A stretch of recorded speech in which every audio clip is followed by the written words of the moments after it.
Perfect conditions for rugby here at the Hong Kong Football Club as we see round 2 of the top 5 competition on the HSBC Asian Five Nations. It's a game between 5-time champions Japan and the hosts Hong Kong. Good afternoon. My name's Mike Rihu, and of course Japan, 5-time champions of this competition, but it's a much deeper competition than that. Let's just take a look at what goes on with this competition.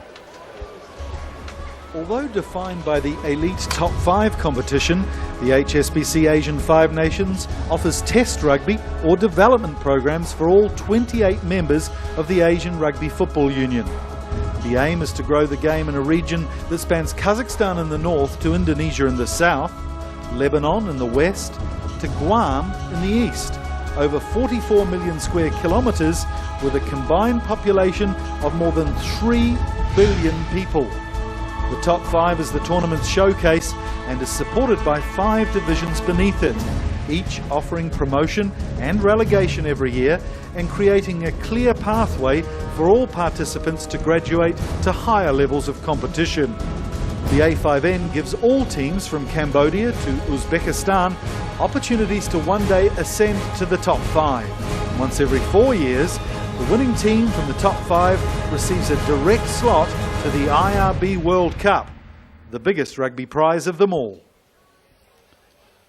So as you can see, it's more than just the elite competition, but today we're focusing on that, the top 5 competition. Japan with a victory, quite an astounding victory last week against the Philippines. Last night, Korea announced their arrival into the competition with a trouncing over the UAE, 75 points to 10, a 10-try run in there for the Koreans, so they should be a good prospect this year. So the teams are out and they've been introduced to the VIPs. It's almost time for the national anthems. Just got time to introduce our special commentator today, Andrew Chambers, ex-Hong Kong representative. Andrew, big day in prospect for Hong Kong. Indeed, this is the big test. These guys are the benchmark team in Asia, and this will be where the likes of Lee Jones find out how Hong Kong are going in their development. All right, let's take some time out to hear the anthem, starting with Japan.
And the national anthem is a special administrative region of the People's Republic of China.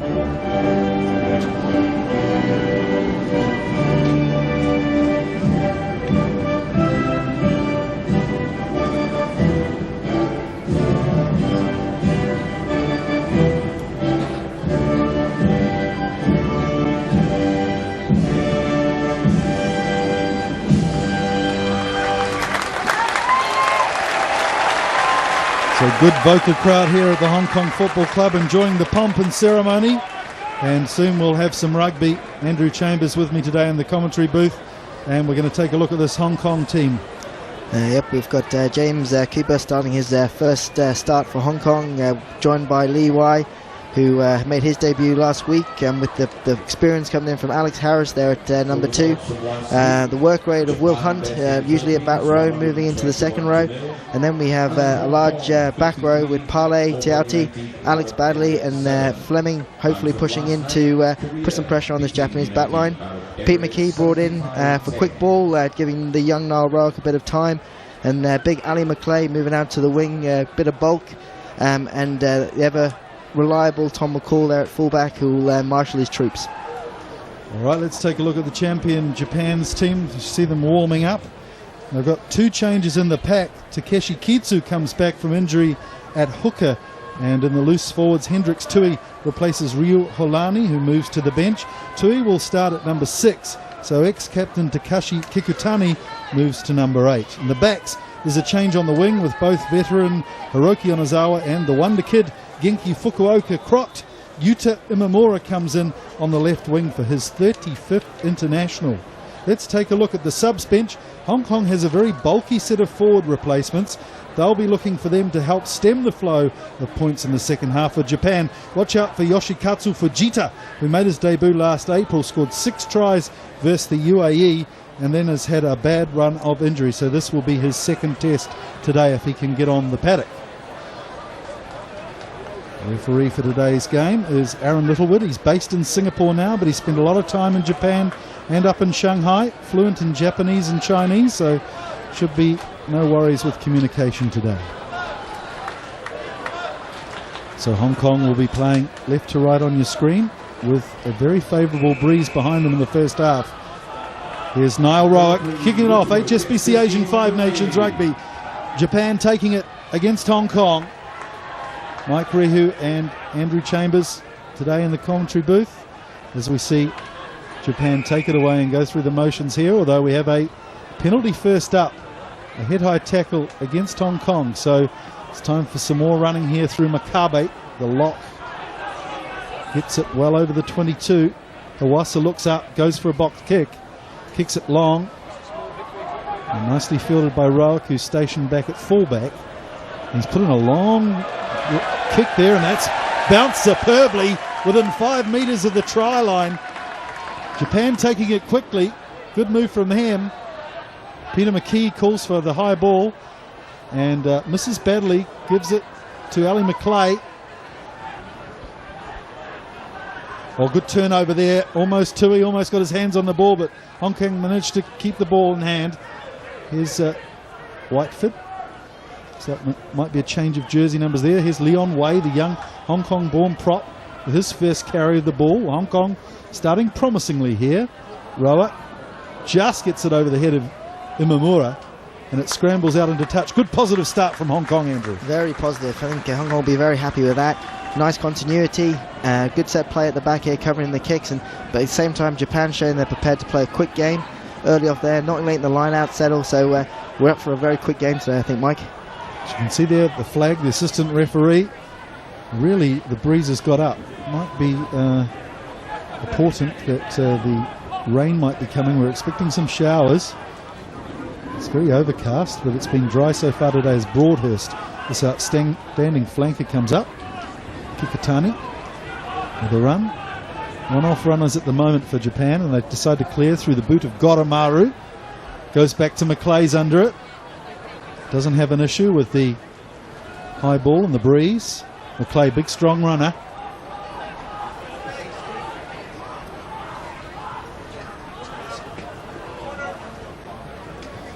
McCall, the captain, not just of the Hong Kong team, but of Cathay Pacific Aeroplanes. McKee gets it back to Rourke, who again is looking for that corner. Doesn't quite get it that far. Hawassa, the halfback's back there. Ono calls for it. Oh, he's taking on the defensive line with not much support here. Broadhurst coming in slightly from the side, but gets away with it. Tui crashes the ball up. Makabe couldn't handle it. Good defence here from Hong Kong. We were talking about this before the game, Andrew. Hong Kong have selected a very mobile forward pack, and they've been very willing in the tackle so far today. They certainly have. They watched last week that Japan wore the Philippines down. I think Hong Kong, instead of trying to counter them on that, they don't have the players to do that. They've decided to fire with fire, play an open game, playing a fourth back rower in the second row there with Will Hunt, which I think will make a big difference. They replaced Matt Stockdale there with Alex Badley, who's a very physical yet mobile back rower. So I think Hong Kong will give them a good crack, and they'll be happy with this attacking position now. Well, the Japan scrum was something to marvel at last week. Of course, the Philippines not renowned for their scrummaging, but we're not really going to see a competition for that first scrum, a free kick to Japan. But their technical ability, they're looking to scrum again to see what Hong Kong have got to offer. Well, of course, their tight head prop is James Cooper, who's quite a personality in the Hong Kong football community. He certainly is. He's over from New Zealand, so he's got his 3-year residency. He's a carpenter, which you don't hear a lot of carpenters in Hong Kong, but he certainly is, and this is his second game, so he'll be looking forward to getting stuck in. Well, he might be under the hammer today himself, as we see the Lucid Makami giving him a working over in the first scrum. But they've turned it round. It's gone beyond the 90. Hong Kong very happy with that. Yeah, they're back straight in. Give the big boys a pat on the back. They'll be happy with that. And the attacking position is back where it should have been about 2 minutes ago. So this will be interesting to see. A lot of attacking weapons here. We see Whiteford was listed as the outside centre in the program, but it looks like he's moved into inside centre as they form their back line, and McGaw playing outside him as Tate dummies it to McKee. Rowick skips 2 out, gives it to the left wing, Johnny Rees. He's blown off the ball there, though, the Hong Kong tacklers, but they managed to get it back. Good work, managing to secure their own ball at the moment. Slowly working it up, almost at the 22 again. In fact, it's been a turnover there. And Japan have got a few numbers here. It's Tatekawa, the inside centre, played superbly last week, and he's chasing this one too, but won't be able to get to it by the time it rolls out into touch. Saw some ominous signs there. Mike straight away, quick turnover ball. Hong Kong really want to make sure they keep their width in defence.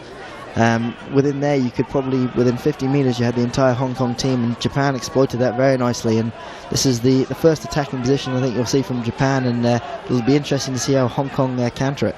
Well, Hunt goes up nicely, though. That's the man you're talking about, the fourth loose forward. And very rangy character, 196 centimetres, only 94 kilograms, though, so a bit lightweight for a second rower. But as you say, he'll be called on in general play a lot more than a lock normally would today. He's known in Hong Kong to certainly throw his weight around. He's really into his offensive tackling, and he'll be interesting to see how he goes today. He had a very good 20 minutes last week. Kitsu at the back of the small, controlling it nicely here, rolling it through. This is another way to tire the opposition's legs out, just drag them through a couple of mauls, and Hawasa takes it off the back. Oh no, slips the inside ball, the ball to Tatekawa. Good quick recycling there, and it's Male Sao, who had his debut last week. Solid performance too. Hitoshi Ono, the veteran. Hawasa to Ono, skip past to Tatekawa. Good tackle there from Leon Wei. Great work from the bulky prop. But Japan keep on keeping on through Broadhurst. Just parked outside the 22 here. But Hong Kong have been equal so far in defence. It's Male Sao, the outside break, and he gets it to the Goromaru on the left wing. Lovely inside pass. And it's a try to Kitsu, I think, the hooker, who was in support. Good support play from him. It's his 6th Asian Five Nations try. Managed to get a bag of 4 on his debut against Kazakhstan 2 years ago. And it's welcome back to Takeshi Kitsu. And well, that try was made by a lovely skip pass. Lovely skip pass, and again it's just that power, getting beyond over the gain line, and then the offload here in the tackle. Hong Kong pushing across, corner flagging 3 of them, leaving the big hole on the inside, and there's not much Pete McKee could have done about that. Male Sao committing 2 tacklers there as well, drawing the wing in and leaving Goromaru unmarked on the outside, and from there it was pretty simple for Japan to work their first try of the match. It's an anonymous sign there, as when you see a professional player against an amateur, the power and the strength to get their hands free, release that ball. You know, Sonny Bill Williams has got the trend going, and now you're seeing it here where a big professional guy can get his arms free and immediately causes problems for any defence. Goromaru with his first shot of the day, and it's perfect. Amazing kicking performance from him last week, 36 points, a try and then 14 conversions and a penalty. And he managed to usurp Sean Webb as Japan's top Asian Five Nations point scorer last week. He's on 144 now.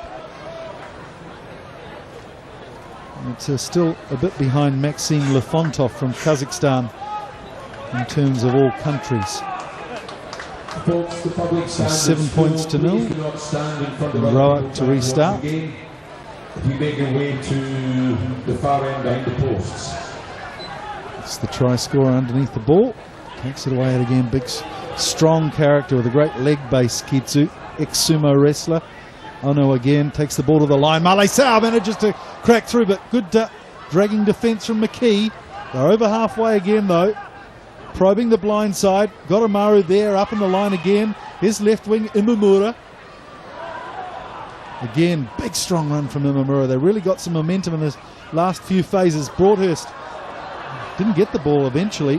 Battered down from Hong Kong. Not sure if the referee will be playing a penalty advantage or perhaps just a knock on there from the hand accidental, says Littlewood. It's just as well, I think, that the ball didn't get to Broadhurst. He was travelling at quite a speed. Indeed, Hong Kong made a decision there in midfield to rush, and I think that's what the only way they'll have to do it today is to really cut off the opportunities of that ball getting wide, forcing Japan to make some tough decisions under pressure. A little stop and play here. Tom McCall there, the captain, who's he had a bit of a hiatus a year or two ago, trained to be an airline pilot, but they've welcomed him back with open arms, that's for sure. He had an excellent game last week. He's an excellent defender in terms of not personally, but also marshalling his defence. Big physical play, scored a great individual try last week as well. He just brings that stability to the back line, which is not the most experienced, and he was certainly straight back in as soon as he finished his training course. So you see there the tackles.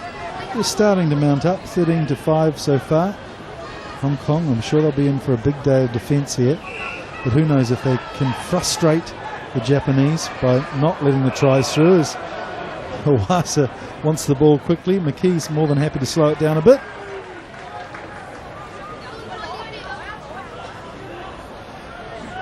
It's a free kick, so they'll come back for another scrum. Well, it was an interesting first scrum for Hong Kong. They would have been happy with the way that turned out. Just be interesting to see here if they try another wheel. Impressed with Leon Wei in the open play so far. For a big man, he gets up on the line and made a couple of good tackles already. He does. He played his youth rugby as a centre, so he's known to have good ball skills, getting around him. He's a big boy now, but you can't beat that now in the modern game. A big guy getting around who can distribute. It's a welcome thing to Hong Kong rugby. Usually we have the bigger boys in there, have the role of the set plays, but Leon's brought something new, hence why he's getting his second start, and he's had a great season for the Kowloon club, and I think he'll be a long-term fixture for this Hong Kong team. Well, he weighs in at about 125 kilos, so certainly not short of the bulk required for international front row play. And quite excited, his mum and dad are here today. His mum's a nurse and his dad's works at the Cross Harbour Tunnel, so hopefully everything's going smoothly without him there. Amaru takes it off the scrum. He's been well involved today. Malay Sao! Oh, good run from him, piercing the defence, but knocks it on. Turnover time. Roark, under a lot of pressure though, manages to squeeze it out, so we'll come back for the knock on. The way they're hitting the line, Japan. Certainly some real purpose, and it was an interesting move that they moved McClay out, big physical centre, and they put Dave Whitefoot in there, who was also a good defender but not so bulky. And I think that says a lot about how they've obviously analysed Japan from last week and the physicality which they play in, and they've tried to bulk up the line. It's interesting that they keep Johnny Rees on the wing here. He had a very, very good game. I think that's what's probably kept him here, and the more bulkier Steph Alfonsi obviously dropping to the bench, but I think we will see him later on, and I think you'll see Dave Whitefoot getting targeted a little bit as the game goes on. It's a free kick this time for Hong Kong. Good hit from Japan, but referee are judging that they're putting too much weight on before the ball came in. McCall manages to get it out, and that's a good kick with the wind at his back. Good 40-metre punt there from McCall.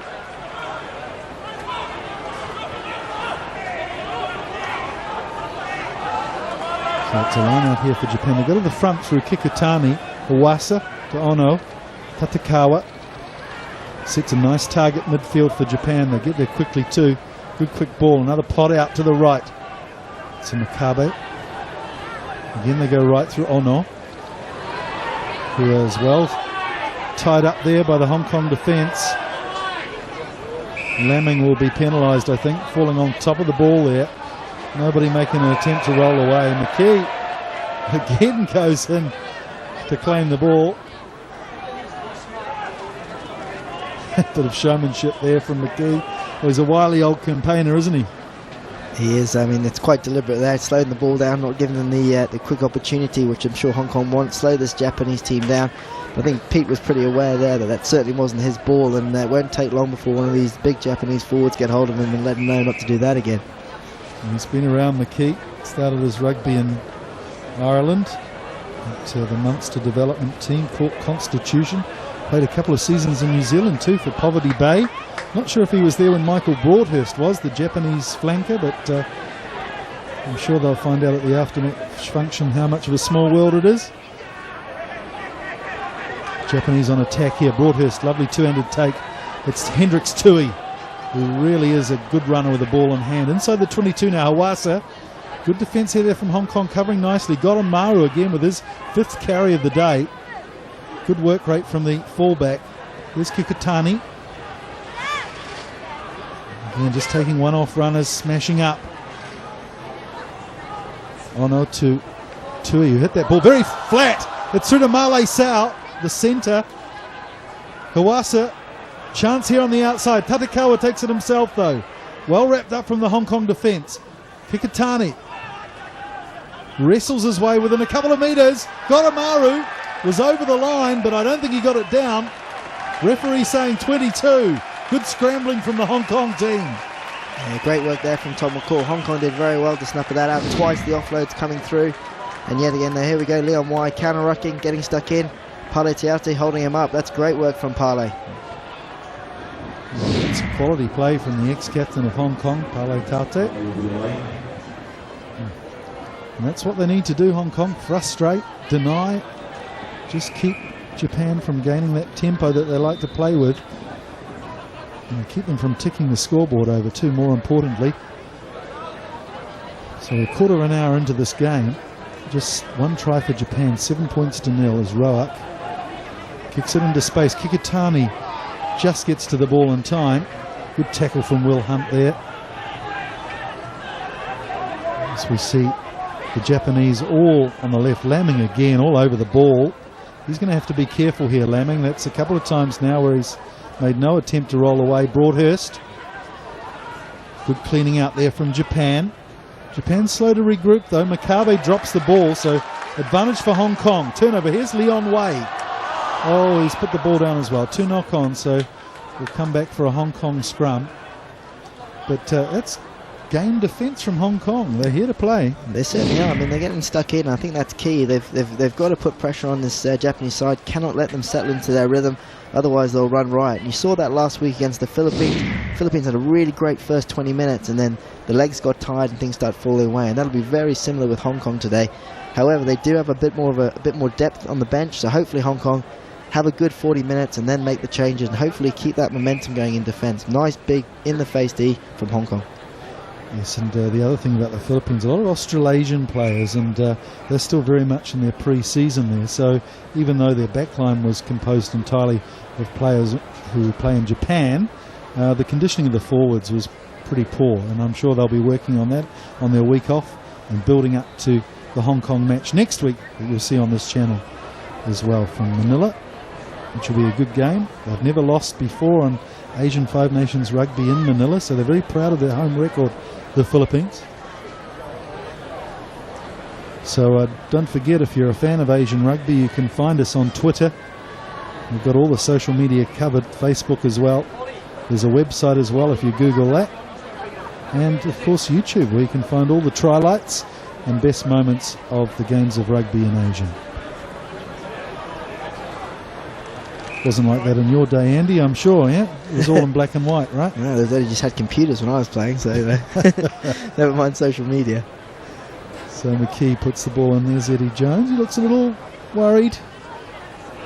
He does. I'm sure he's got a game plan though. I mean, it's great for Asian rugby to have someone of Eddie Jones's caliber coaching a team in the region, and you can see it here. Real Eddie Jones, nice structured play. Everyone knows their jobs. It's quite an exciting Japanese team, I think, certainly building up to the World Cup in a couple of years. McKee again off the... You didn't see it there in the shot, but McKee again holding on to the ball. He's starting to irritate me. So Owasa finally gets it, and away we go through Tui. Ono goes in late to clean out. Here's the big man Yamashita. But again, good tackling from Hunt. Ono, Sao, who really has a great leg drive, took the first hit and then kept going. Ono really orchestrating things. Tui, big hit there from Will Hunt. He's made a lot of tackles already, and it's something he's renowned for here in Hong Kong. Absolutely smashed him there. And you've just got to get up and do that again 20 more times today. French as well in the act there for the Hong Kong defence. Ono again gets it out wide to Tui, who's held up nicely, but we're coming back for a bit of offside play, I think. Yeah, just a little bit too eager there, I think, Mike.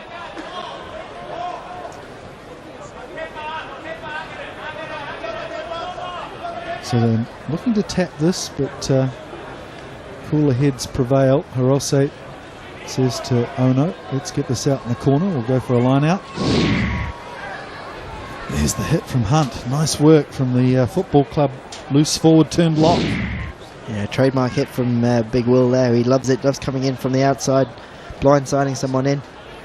It'll be interesting here to see how Hong Kong counter this. This was where UAE scored their try last week on a good clean line out and a big drive, so it'll be interesting to see if they've been working on that this week. Makabe. No competition for the ball, so just looking to maintain and hold this drive. The ball goes to ground. They'll need to release this pretty quickly.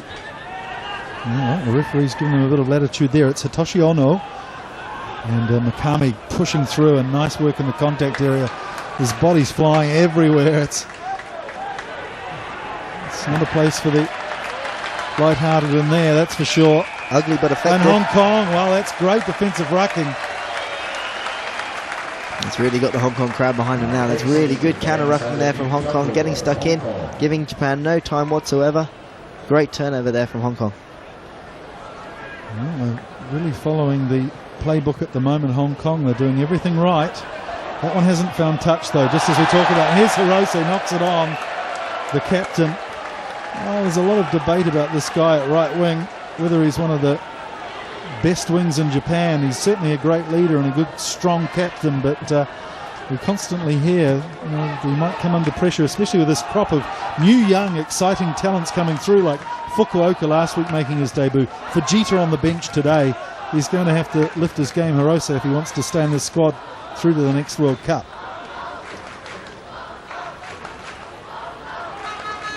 Another scrum. We've got no real consistency yet. No one's really dominating this particular area of the game. Good solid scrum there from Hong Kong. Well, Rock picks it up nicely on the bounce. Maclay slightly in front, but he's allowed to go on here. Goromaru takes the ball nicely and gives it a big punt downfield into the wind. Gets it to the 22, but good territory gain there from Hong Kong. Very good. Perfect work, turning the Japanese, not letting them settle.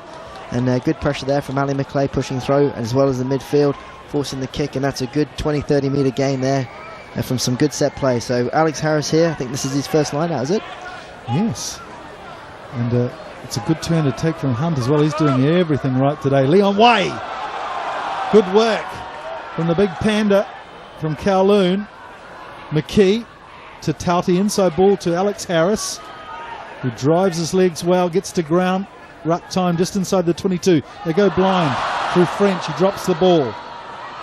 Again, Japan not interested in playing any advantage, just willing to lap it up and take the scrum inside their 22. Good stoppage here. Makami, the loose head prop, is down, but we'll just take a look there at French. Just taking his eye off the ball before the contact. And yeah, we'll have another injury stoppage here. The loose head prop, Masataka Makami, not looking good. Somewhere around the groin area I think he's favouring, so Looking like Takuma Asahara may come on here to replace him. And Mikami's decided he wants to play on. There's so much competition in this Japan squad. He doesn't want to let his place go, but you can see he's grimacing with pain there. And if you've got a leg injury, prop's not the right place to cope with that. Although Eddie Jones had some good words to say about Mikami last week. One of the strongest men in the Japan team. He brought him to the squad as they take it away here from the scrum through Tatekawa. He's really playing that role inside centre well. Male Sao, who always looks for the outside break, and away he goes. Gets through the tackle of Whiteford, but goes to ground. And again, Pale Tate there to tidy up. Oh no, Hong Kong looking a little offside there at that move. But they get away with it. Here's Broadhurst. And Hong Kong are really one-on-one, doing well in defence. Male Sao again goes outside, and I think the ball came off a Hong Kong defender there, so Hirose couldn't collect it. So offside play from McCall. You can see the eagerness there, Hiroshi, though, just trying to get this way too flat there, not giving his midfield guy an opportunity. Probably want to make up for that error earlier on. They take it quickly through Kikutani. Oh no, picks it up nicely. There's Will Hunt again. It's a Hunt shunt. Oh, nasty stuff from the Sydney sider. And Ono will be feeling that one, that's for sure. As you say, gets him from the blind side, doesn't he? Oh, he enjoys that. Look at him, he's got a little springy step now. But Goromaru goes on here. What a strong runner he is. As they make loads of territory, it's Satui who gets smashed in the tackle as well. Great defence from Hong Kong. And the crowd are begging them to keep this up too. That's a lovely probing kick too with the turnover. It's Tatekawa who comes away with it though. Who again is lacking a little support there, just couldn't get back over the advantage line. Hawasa realised that he didn't have much outside, so he goes and kicks deep to Whiteford, who's inside his 22, copes well with the bouncing ball and eventually gets it over near halfway. Well, Japan looking to lift the tempo here now. They're getting a little frustrated that Hong Kong are matching them in the contact area, I think, so just looking to speed this game up. And again, Hong Kong are penalised. Well, Toshi Ono didn't like that. And he gave Alex Harris a little tug on the hair there. The man affectionately known as the Hobbit. Kikutani again goes into the contact. Oh no. Again takes the ball to the line himself. Good work over the ball there from Hong Kong though. Gang tackled there too. This is good work from Hong Kong. And this is going the way they planned it. I'm sure Lee Jones is very happy with the first 25 minutes of effort here from the Hong Kong lads. Indeed, you can see even the Japanese boys looking around what's going on. Another great big hit.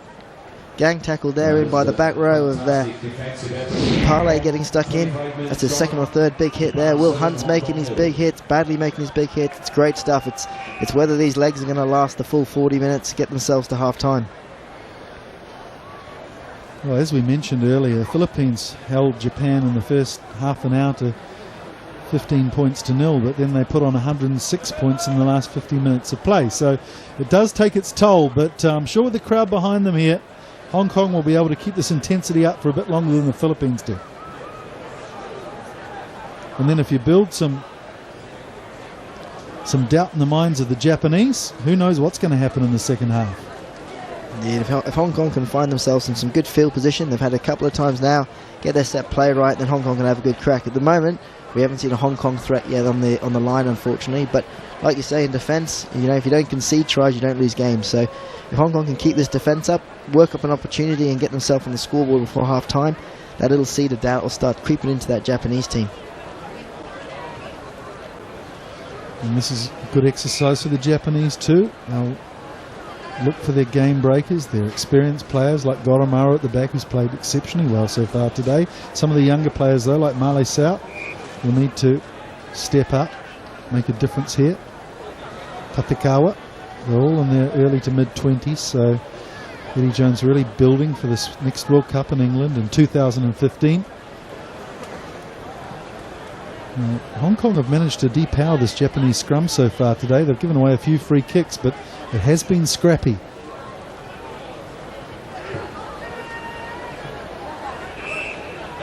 So free kick again here for Hong Kong. McKee takes it quickly. Gives it to Baddeley. Goes to ground nicely. Scruffy ball though, and Harris manages to dive on. Looking to secure it now. Rees goes in to help. Good work from the diminutive left winger. Ball goes to ground now though through Lamming. Baddeley again. Well, there's frustration there for Japan as well.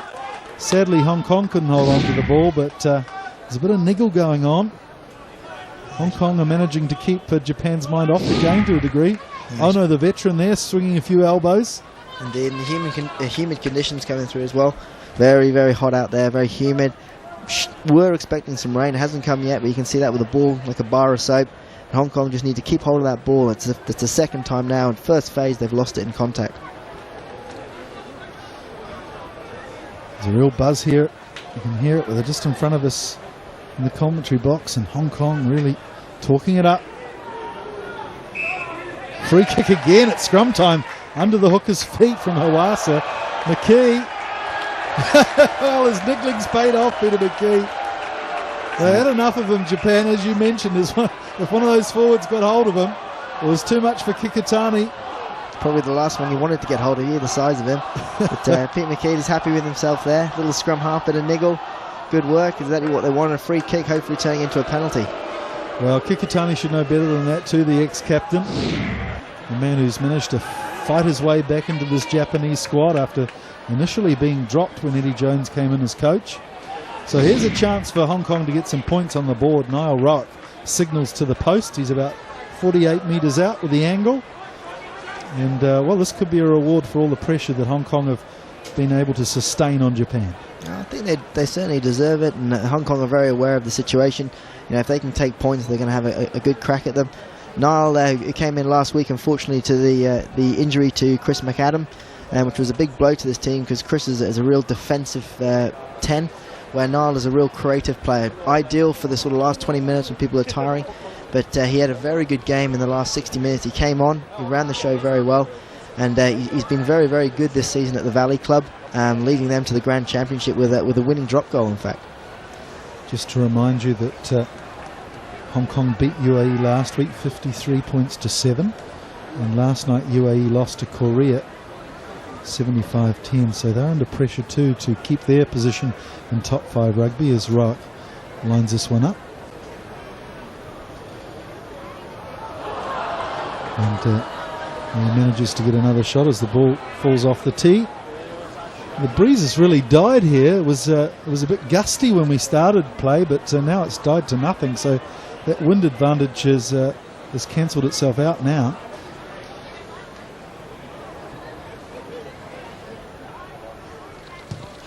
And he scuffed that one, but it just gone to the left. Just gone to the left. Had to hurry himself a little bit. So Ono has his 1980s pop bandage on again as he goes for a drop kick. Got that nasty knock a couple of minutes ago from Ono. I think he might just put that on to keep the cranium together as he goes deep down to Roak, who's just missed that penalty kick. And he's put that high, and there's McKee again, who gets taken off the ball, and Tatakawa manages to get it. And here's Sao. Good defence though from Whiteford. Hong Kong crashing into the tackle again. Japan managed to get it back through Tui, who shunts his way across the advantage line. Oh no, goes long again, and there's nobody at home out the back here. McKee, the wart under the skin of Japan, goes backward. In fact, it's Rees who lets it go out. And McKee, well, he's really taken their minds off the game today, McKee, hasn't he? He certainly has. A bit of showmanship there from him again, deliberately running into the big number 5. But again, you see the respect there that Japan has showed Hong Kong. Last week you saw them build up the phases, 2 or 3 phases, and they were busting through the line there against Philippines. Here, taking the option to kick downtown, get some territory. So Harris with an important line-out throw here. Go to the middle with French, but Broadhurst gets up and takes that one. Kizu gets the attentions of Baddeley. who is another man who's really physically fronted up today. Kikatani. Again, Hong Kong bodies at the back of the ruck. They managed to roll themselves away though. Ono, inside ball to Sao, who just tripped as he hit the advantage line there. Under the swinging arm of French as well, went to ground. French again gets up and makes another tackle. Good defence from the big man. Goramaru in the line. Quick ball here for Japan. Tui manages to salvage that ball that bounced. Kikatani gets bounced off from French. He's made a couple of big tackles in the last 30 seconds, French. Well done. But now Japan rolling it physically towards the line. Sao again loses the ball. So we're coming back. It looks like there could be a penalty and maybe a card here for Hong Kong. Referee losing a little bit of patience. He's going to the assistant referee now. Yeah, and I think the little bits of niggle coming in, certainly a planned ploy from Hong Kong, get in the face, a little bit of niggle, and you can see the Japanese players now, they're almost pushing too much. The 50-50 passes they're throwing, there's unnecessary. They've got the power play, but Hong Kong's shape and D there was exceptional. Guys making the front up hits, and that's exactly what happened last week against the Philippines. Players not giving the offensive tackle, allowing Japan to get over the go forward ball. And therefore Hong Kong there knocking them back. Again, it's so much harder for the attacking team to keep working around when the momentum's going backwards. So real credit there. Charles French put 2 great tackles in the space of about 3 phases. So Hong Kong have got it right. It's whether it's just those legs are going to run out. Well, French was a man who was on the radar for Japanese professional rugby for a year there a couple of years ago. Just couldn't get his Chinese passport sorted out to be an Asian player. So much of an advantage if you can qualify as an Asian player. So just assistant referee talking about Goramaru. Something happened in the tackle there. So Hirose and Goramaru are getting a lecture too. Looks like they'll stay on the field. Yes, he may have been a punch off the ball there against McKee, who really has become an antagonistic figure.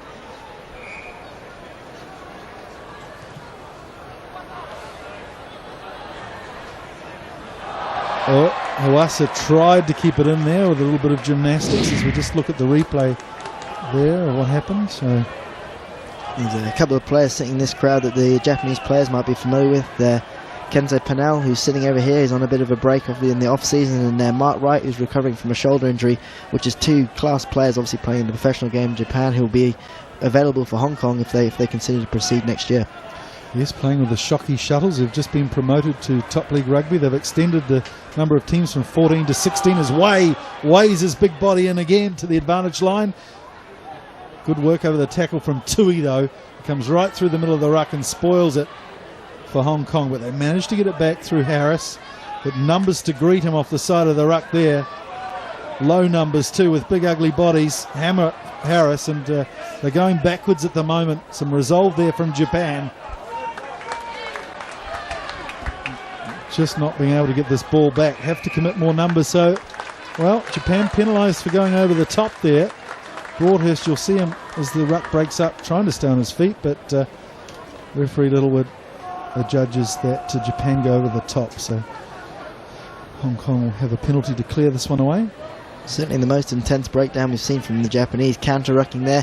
In the last couple, they've let them just sort of win the ball, set their defensive pattern up, but they're having a good crack in, get maybe a bit of a game changer for them, saying, right, let's get stuck into them. So Hong Kong with an attacking lineup, just 35 metres out. They managed to secure most of their line-out ball today, as Will Hunt shows that he's come off second best in one of those big smashing tackles. He's got blood from the eye, blood from the nose coming out of his snout, so just stopping for a blood bin, or a water break in fact, while he gets that patched up. I think he's the sort of guy that's upset if he hasn't had some stitches at the end of a game. He loves it. He's pretty much never done a whole season. He picks up so many niggles and injuries, but he's one of those guys, certainly playing in club rugby here, when you're up against him, you have a bit of a nightmare, because you know a blind shot's coming at some point, and he loves it. Just getting his head wrapped up there, you'll see in the background, through the packs of forwards there. So, a man who played his rugby at Northern Suburbs in Sydney, spent some time at the Waratahs Academy, and now a banker here in Hong Kong with UBS. So managing to get some time off to get all the training commitments done. as he goes up and takes a lovely two-handed take at the front of the lineup. Rowick to Whiteford. McCole inserts himself from the back. Good defence there from Japan though. McKee. It's Cooper. Good work again from Tui. He's really getting involved in the tackle, and it's one thing Japan don't have is a genuine open side flanker. As Rowick makes life difficult for Hawasa, the scrum half who was back on the right wing. That ball just seemed to dip. So Hawasa kicks it out, and Hong Kong will have the line-out throw. I think if you said to the Hong Kong 35-minute mark that they would be only 7-0 down, they would have taken it in a flash. Great attacking opportunity here if they win this line-out. Moving badly, and Lee Wai into midfield here for a bit of an attack. So this is a great position for Hong Kong with 10 to go. So here they are. Let's see if the big fatties are running some sort of screen. So Whiteford gets it to McGaw, whose pass is loose. Rees takes the ball on the back foot and gets hammered. So they've lost about 10 metres in that move from a set piece. It's back to Taute, who can always be relied on for a couple of metres. Going blind this time through McKee. Lamming takes the ball up nicely. They're managing to hold on to the ball this time. Rowick stitches the ball through the Japanese legs and grubbers it into touch inside the 22. Well, Rowick's really playing well, isn't he? He certainly is. He's playing a really good territory game here. Keep forcing them back. Hong Kong will be a bit frustrated there. Probably should have had someone midfield penetrating, and that's just what they're lacking there. You can throw the ball wide all day long, and Japan will just lap that up. So someone has got to come onto that ball, picking a good line at some point. Very important here for Hong Kong to try and get some points on the board just before half-time. Playing at the right end of the field anyway, as Ono decides to change all that. Gets it well into the Hong Kong half and clears nicely. Oh, an excellent kick there. That's a good outlet for them, and they're very quickly up too for Hong Kong not to be able to throw it in quickly. There's Rowick, whose father is quite a personality in Hong Kong rugby as well, Jim, who coached the Hong Kong Sevens team for many years. Now I believe he's in Bahrain, so if you're watching, Jim, hope all's well over there. It's Harris this time who throws the ball into the line-out. Four-man line-out here. And it's Hunt who goes up again, secures the ball nicely.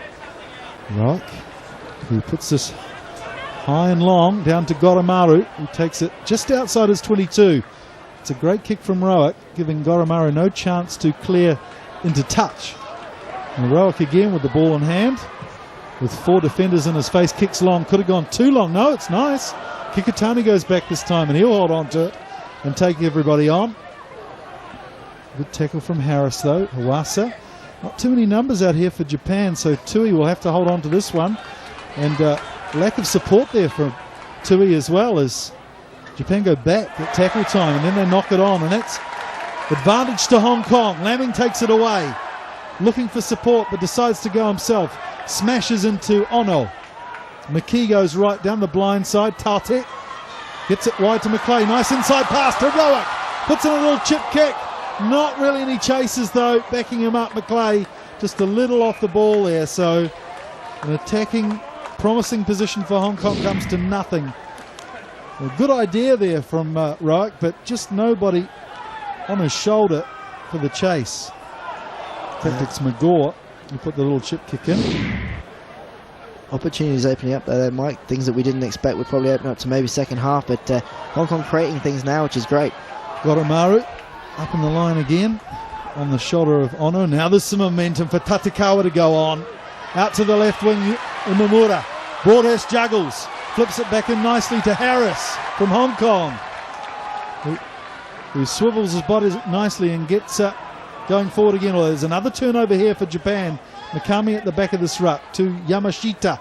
Good pass from him. Makabe, who goes straight and straightens it back up inside. Now Hawasa climbs, goes blind, and it's Imamura. Imamura ducks inside. Rowick's got him, a good defence from Rowick. I thought he got through Rowick, but he came back nicely. This time it's Ono. They're over the line, and sadly for Hong Kong, 25 minutes of great pressure comes to nothing as Kosei Ono goes over.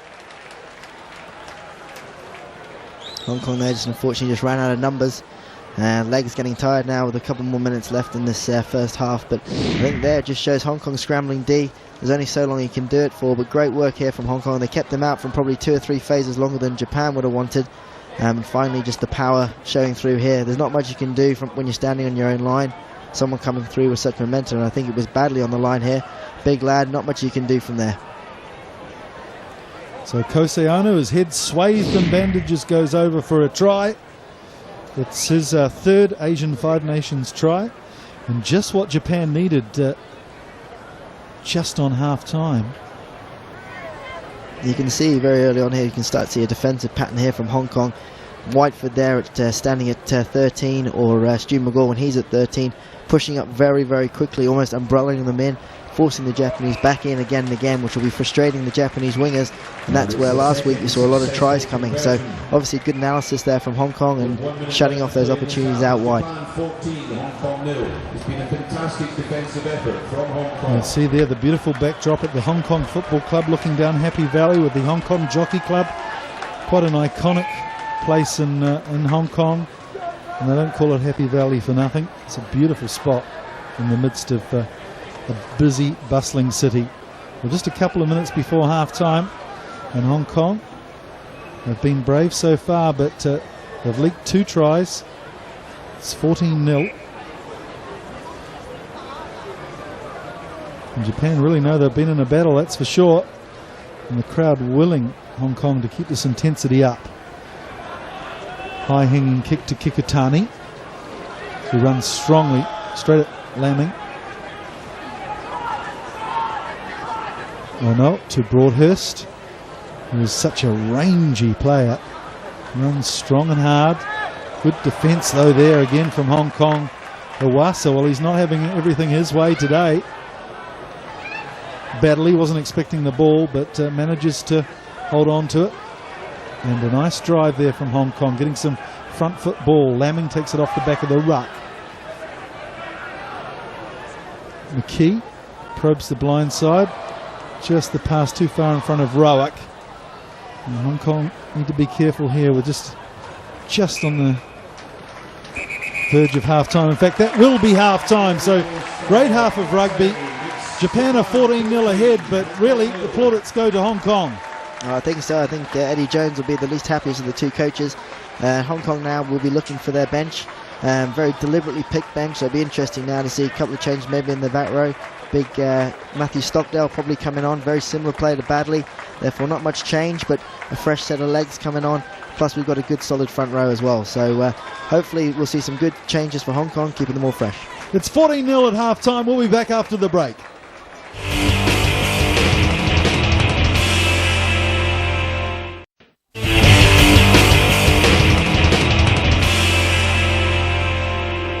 Welcome back to the gloomy Hong Kong Football Club. As you can see, the clouds closing in. It's 14 points to 0. Japan have a lead over Hong Kong at half-time. But what a splendid performance so far from Hong Kong. I've got ex-Hong Kong international Andy Chambers here to talk us through the tries from the first half. So, Andy, a good start from Japan, good positive start. Very good positive start. Hong Kong did very well to snuff out the early attacks, but after a sustained amount of pressure, in came the gaps, and through came the first try there for Japan. And Hong Kong there just basically running out of legs, but for the whole of the first half they defended exceptionally well, and like I say, it was just that last bit of power, running out of numbers, and finally over they go for the first dot. Looked like McClay there just displaying a little bit of inexperience at wing, being drawn in, and here's the second try. Good defence here from Wright, illustrating the real passion that Hong Kong played with. Indeed, yeah. I mean, last man was down there, and again, when a guy stood flat-footed on the line there, a guy coming through with pace, and again, just showing that professional power coming through. Badley's a big boy. You don't see him get beaten on the game line with a tackle often, but here, when a guy comes through this quick, there's not much anybody could do. So that was the try number 2, just on half-time. So a bit of breathing space here from Japan, but I'm sure Eddie Jones had a lot to say at half-time. Hong Kong making a lot of tackles, but Japan really not using the ball to good effect so far. No, you can see it in the stats there. Those 67 tackles from Hong Kong will start counting later on, I'm sure. But again, you can see Hong Kong's game plan, 14 kicks, playing territory and forcing Japan back. again, last week you probably didn't see 7 kicks from Japan the whole game. So that's a bit of respect there from Japan again, saying, okay, let's get down to Hong Kong's end of the pitch. Well, the crowd have been vocal and vociferous in their support of Hong Kong so far, and they'll need more shouting and screaming in the second half. As we see the view there down Happy Valley is Japan in a huddle, and they'll be talking to each other and saying, we've got to step up here. We've got 10 tests in 10 weeks, and we're going to face the likes of Fiji, Tonga, Wales twice, USA and Canada. We've got to play with a little bit more intensity and bust some more tackles. The defence has been willing, but they've got to look at more ways to break this advantage line. And Mike, just looking out there on that pitch, it certainly looks like there have been some changes here from Hong Kong as expected. Looks like Badley off and Matthew Stockdale on, and Tom Boland coming in, a hooker for Alex Harris. McClay takes the kick off well.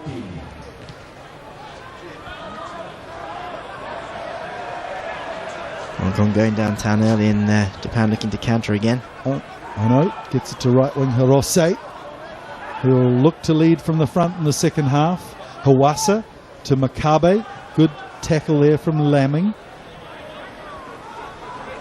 Ono again with plenty of runners. It's Kikatani this time. Tatikawa, and there's an outside break here for Goromaru. Nice work from Magor though, got over to cover. And so the ball goes out, and we can see the Japanese substitutes warming up in the background now. There'll be a bit of pressure psychologically put on the 15 from Japan to make sure that they really push the envelope early on in the second half. So Japan will have this line-out throw. Tui. Good fast ball here. Ono gets it to Tatikawa, who slips the ball to Sao. On to Imamura, who has some space, and he goes over. Good opening in the second half for Japan. Has he got it down? Well, this will be interesting. Referee Littlewood will go to the assistants, but he certainly carved his way through inside the 22. Oh, good work from Hong Kong. I thought that was a try for all money, but again, they've proven that the Japanese player's gone over the line twice so far today, and they've been denied. This is a lovely run from Imamura, cut back inside Rowick, and it's McKee again, and McClay. No video referee on hand today, and it did look as though the ball had been held up. So good decision from Littlewood, although Japan will have an attacking scrum here, and I'm sure they've been frustrated. Yeah, you can see that with the first hit today. Japan haven't been able to stamp their physical mark on Hong Kong at scrum time, which is something they thought they would probably take for granted before they came into this game, especially when you see a guy like Hunt there in the second row at 96 kilograms. Just brought on there number 19, Matt Stockdale there from played his professional rugby in Leeds for a long time, so he's replacing Badley. He'll bring a bit of bulk and physicality hopefully in the ball carrying department now in the second half for Hong Kong. Might be required right here from the scrum, although it looks like Hawasa will go open. McKee's around again, annoying, frustrating, agitating, and then getting smashed to the ground again. No game plan change there for Pete McKee. He's going to maintain his irritatingness into this second half. So they're going to call another scrum here. And this is something that I'm sure they want to improve in the second half, Japan. And you've got to take your head off here to Leon Wei, a young 20-year-old who's coming into Test rugby and played his first international last week, and has really held his side of the scrum up today against Yamashita, who's renowned for his scrummaging in Japanese professional rugby, part of the Kobe Steelers pack, who are renowned as being the strongest in the competition in the top league. As you see confirmation there of something you spotted, Andy. Stockdale on for Badley at blindside. A game like this is a really great opportunity for someone like Leon Wai. You know, being a local-born Chinese player, he has that opportunity to play in Japan. You know, props aren't something that is so frequently seen in Japan. They've got an unbelievable wealth of back three players and so forth, but type 5 not so much. And so someone like Leon Wai, he's in the shop window today. You can see the headline now, way to go. So Japan putting the ball in again, it's untidy, it's swiveled around. They managed to, Kikutani holds the ball at the back there, but Hong Kong again over at the breakdown. Hawassa manages to squeeze it out. Tatakawa throws a long Hail Mary. Imamura goes over this time and makes no mistake. Drops the ball down for a try in the corner. Yuta Imamura. We saw right there, Mike, we mentioned it earlier about the centres coming in for Hong Kong, pushing in, almost umbrellaing the defence, and you see them coming out rushing D, but obviously being talked about at half-time, and there's that wide ball over the top, and that's bread and butter for a good winger. Imamura's played the bulk of his test rugby at centre, but he was pushed out for the Kobe Steelers this season. They had Craig Wing, the ex-Rugby League international for Australia, Jacques Fourie, the South African, playing in the centres for Kobe. So he impressed this season on the wing. He took his chances, and even Eddie Jones was surprised that he's played 35 internationals for Japan. He's been around since 2006. So when the injuries came to Onizawa and Fukuoka, he was the man they went to. Experience aplenty, and talking of experience, Goromari, he's a rock at the back, and what a pair of kicking boots he's got on him.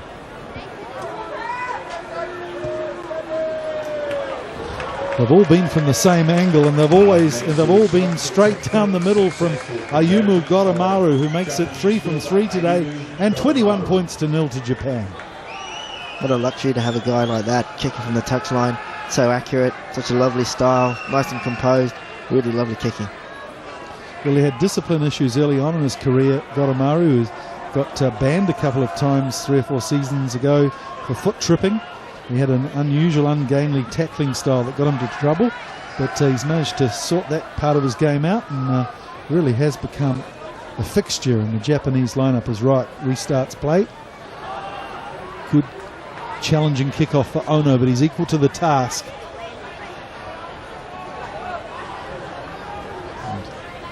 The other Ono, Kosei Ono, gets it wide again to Male Sao. Goromaru's in the line. The try scorer, Imamura. Good defence from Maclay. He gets to his feet quickly and flicks the ball with his foot out to Lamming. Sterling play there from Maclay. McKee gets in quickly, burrows through. Ball goes slightly back over the shoulder of Rowick, but he manages to slot in a nice wiper's kick. And in fact, there's going to be a penalty here, offside from Japan out wide. So they're not giving up Hong Kong. They're not going to lay over in the second half and give up just yet. But it would be great to see them get some points on the board. Nicole decides to go for touch though. Perhaps a little out of the range of Rowick. Kicks to the corner down there in the sportsman's bar, where it's probably the most vocal part of the crowd. People enjoying the nice cool conditions. So it's Harris. Get this one in. Hunt probably at the front will be called on. Yes, that's the money ball there. But it's been knocked on, so Japan have a chance to counter-attack. And they're looking likely to through Sau. But again, solid defence from Whitefoot. Quick ball though. It's Ono taking it to the line. Stockdale puts his 120 kilo frame into Ono.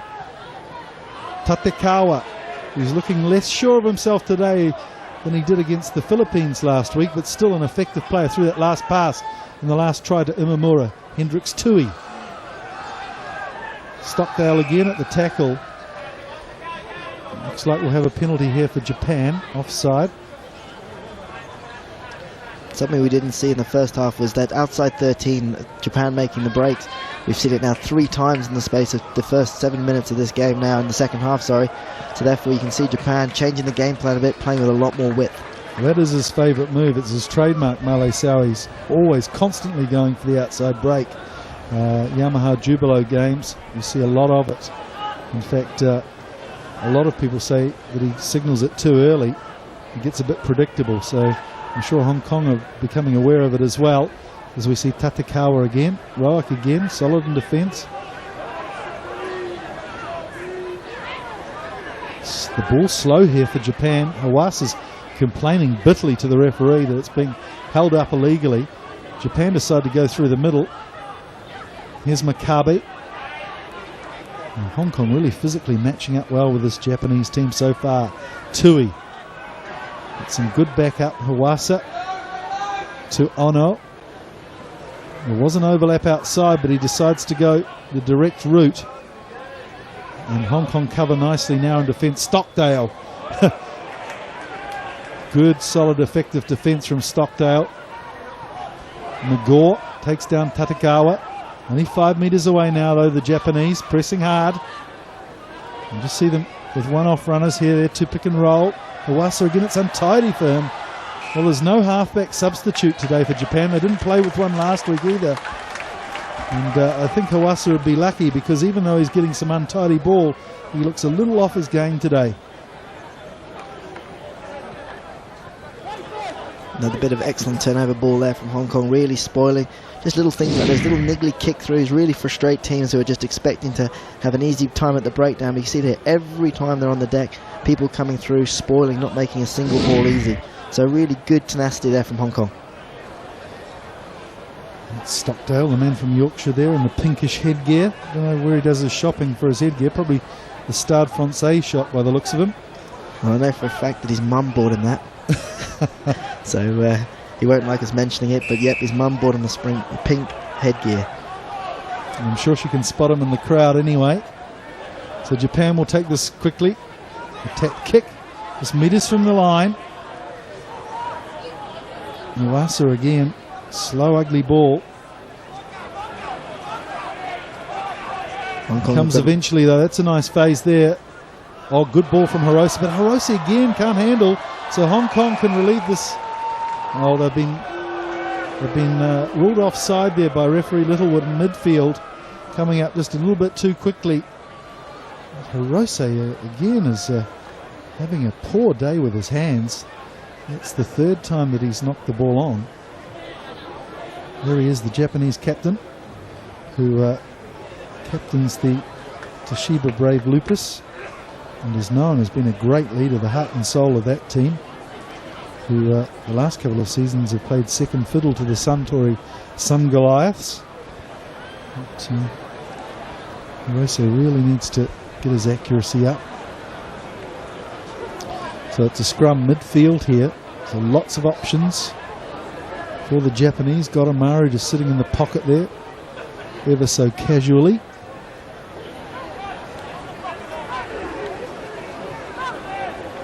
Again, scrum not a solid one from Japan. Kikutani takes it off the back.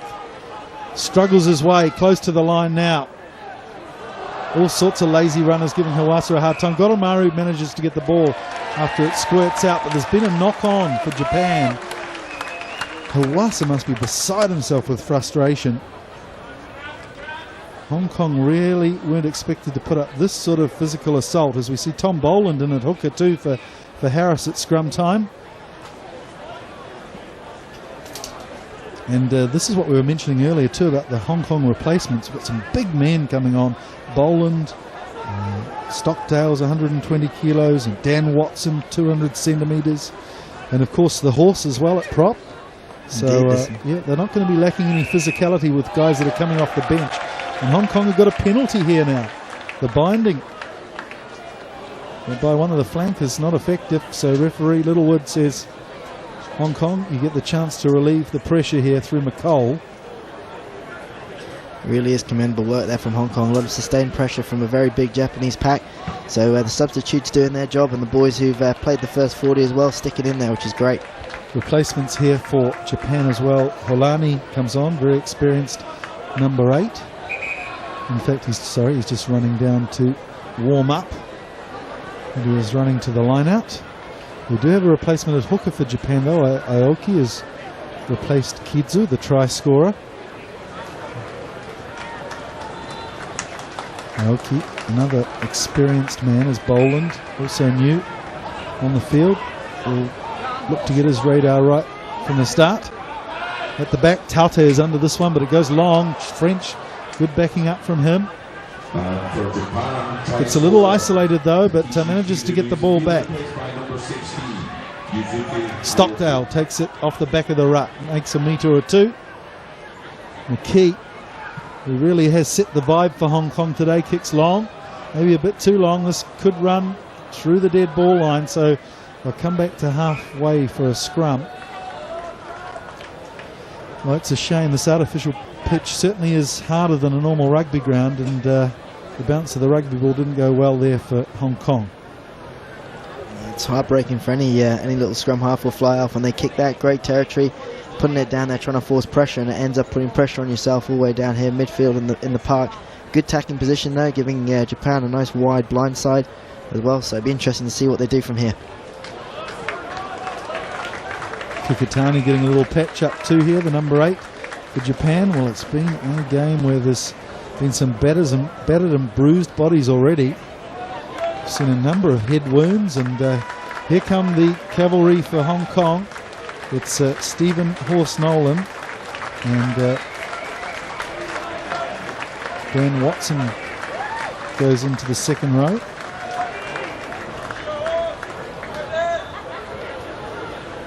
So it's James Cooper's come off as well, being replaced by big Steve Nolan, and Will Hunt holding on to his spot. I think that's the back row engine keeping him on the pitch there. Dan Watson playing on his home turf here from the Hong Kong Football Club, so he'll be joining his teammate from the club here at second row.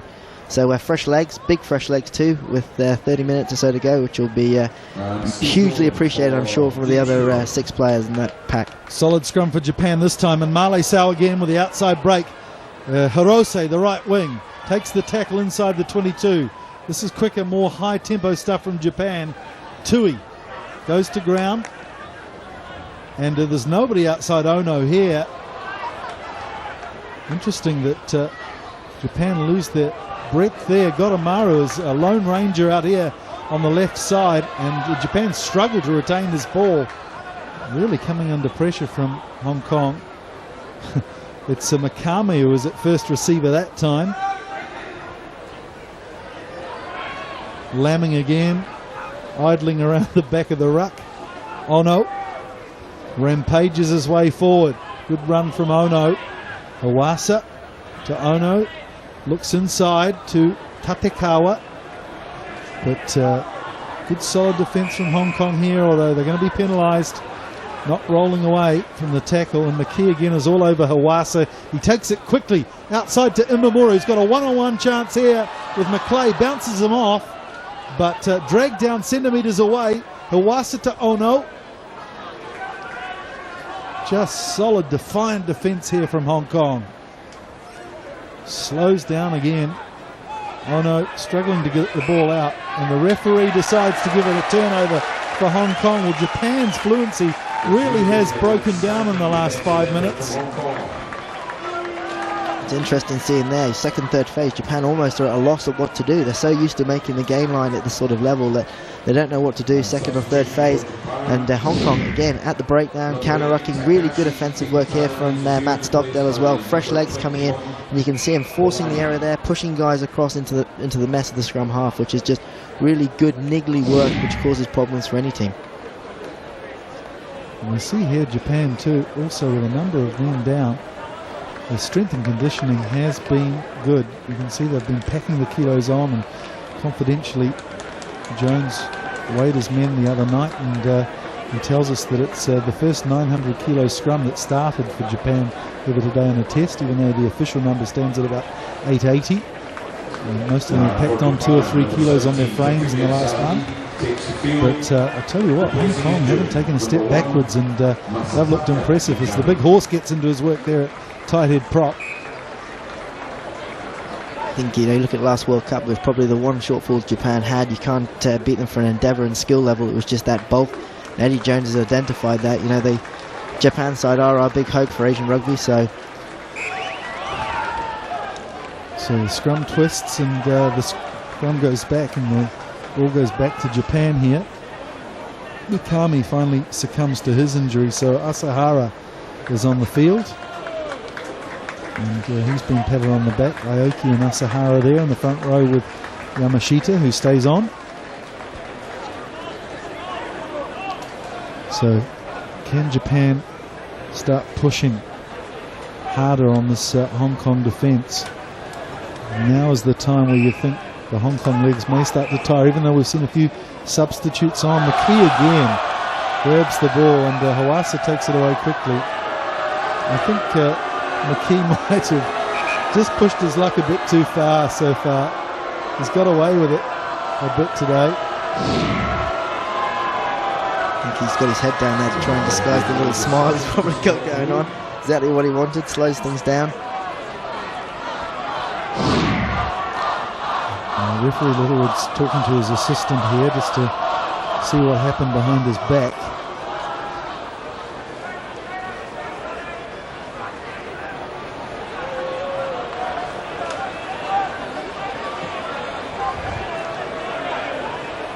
Well, it has been a frustrating time, and McKee has set the template for that frustration. Right from the get-go, he's been all over Hawassa, not giving him an inch to move, even when legally he should be able to play the ball. And McKee's been talked to here. Has he pushed his luck, or is he on his last warning? I think the crowd are all waiting with bated breath to see what referee Littlewood decides. Yeah, there's one thing being a bit of gamesmanship, and then there's just generally being a menace. And I Looks think like he's going to have one more chance. Obviously, he's apologised profusely, and he's got away with it. So you can get away with the old trick of he thought it was your penalty once or twice, but I think he's on his 5th time now. I think it's getting a bit boring for everyone involved, I think. So there's a lot of explanation going on here from the referee. As we mentioned earlier, Littlewood is fluent in Japanese, so McKee has drawn the penalty. Not only has he got away with it, he's drawn the penalty from the Japanese. Should probably get back in my box now so he can continue to be a menace and get away with it, it seems. Well, that sort of behaviour can have the effect of catching up with you later in the game as well. If he finds himself in a compromised situation, he might get an extra hard hit for his efforts, I think.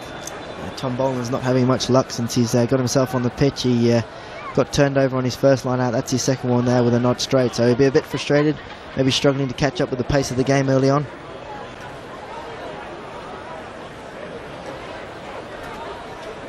Boland from the Hampshire area in England, played for Winchester, was the Hampshire Player of the Year back in 2007, but fulfilled his residency here in Hong Kong, plays for the football club, his home ground, so should be able to assess the conditions properly as Hawassa takes it off the back of the scrum. Things have looked a little bit more organised since Halani came on the field at the back there, giving Hawassa an easier ride as Tui gets into his stride inside the 22 now. Hawassa, Halani, good strong ball carry from him, and again clears it quickly. Tatikawa dummies to Ono, who's on the double round. Again, players in the back of the ruck. This time it's Tauti, and referee's penalised again. Well, it can't be too long till Hong Kong have somebody yellow carded.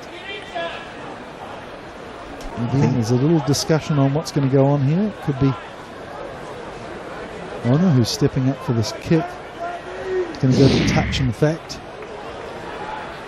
The danger here is if the Japanese players trying to sort of lure the game themselves here and get suckered in. The referee, however, has got a good grip on it, but it is frustrating, and at some point these players from Japan who've been playing professional rugby referees, therefore there comes a point where they get frustrated, try and sort of marshal the game themselves, and you can see it now, even a little bit of niggle happening off the ball, and that's even ball's from the gone Japanese dead boys. there. The kick into touch went dead, so the 22's been awarded, and there'll be substitutes coming on. So again, Japan have just been taken off their stride here. Well, this is a good template for any other team in the top 5 and how to approach a game against Japan. There are a few eyebrows raised with the team selected by Lee Jones. I thought maybe a little lightweight, but they've really coped well with the physicality that Japan lay down at their feet so far. It's Kikutani under the ball, takes it nicely.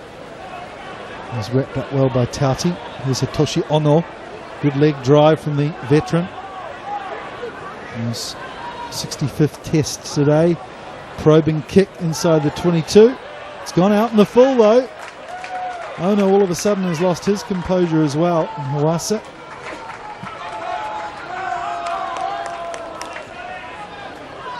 This game's just lost its energy, hasn't it? It's in a little swirling cesspool at the moment.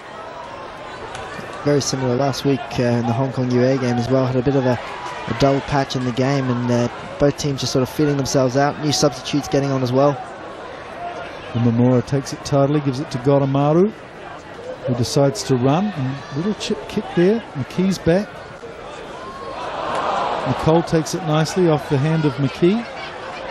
He's dragged down by his opposite, Goromaru. McKee to Stockdale.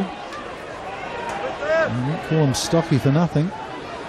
McKee again to Roick. He just took his eye off the ball there, managed to fetch it in though. Whiteford. And a good turnover there from Japan, although there's been a couple of knock-ons, I think. Ripped away from the hands of Whiteford and then knocked on by Makabe, who joined the fray. Again, this is the problem with substitutes in the game. It just tends to mix it up and the patterns are all dissolved and the energy of the game goes for a short period. As we see a whole raft of replacements here. Magor goes off. Charles Cheung comes on at scrum half. I think that'll see the back of Pete McKay. I think you'll see the 15 Japanese players clapping Pete off.